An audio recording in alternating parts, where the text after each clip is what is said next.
India versus Australia మధ్య రేపు ఎంసీజీలో జరగబోయే బాక్సింగ్ డే టెస్ట్ మ్యాచ్ని డ్రాప్ ఇన్ పిచ్ పై ఆడబోతున్నారు. సో ఈ వీడియోలో మనం డ్రాప్ ఇన్ పిచ్ అంటే ఏంటో తెలుసుకుందాం.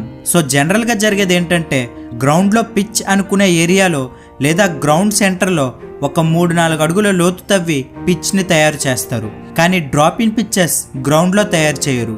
వేరే ఎక్కడో సరిగ్గా పిచ్ లెంత్లో ఉండే స్టీల్ ట్రేస్లో ఈ డ్రాప్ ఇన్ పిచ్ని తయారు చేస్తారు. అండ్ మనకి పిచ్ ఎలా బిహేవ్ చేయాలో ఆ విధంగా ఈ డ్రాప్ ఇన్ పిచ్ని తయారు చేసుకోవచ్చు.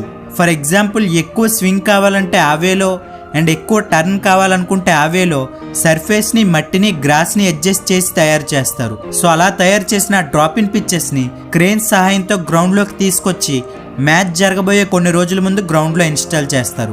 బట్ ఈ డ్రాప్ ఇన్ పిచ్ల్లో న్యాచురల్ క్వాలిటీస్ అయితే ఉండవు. పిచ్ మ్యాక్సిమం ఫ్లాట్ అయి బ్యాటింగ్కి ఎక్కువ సహకరిస్తుంది. సో ఇలా డ్రాప్ ఇన్ పిచ్చెస్ ఎందుకు యూజ్ చేస్తారంటే ఆ గ్రౌండ్ని మల్టీ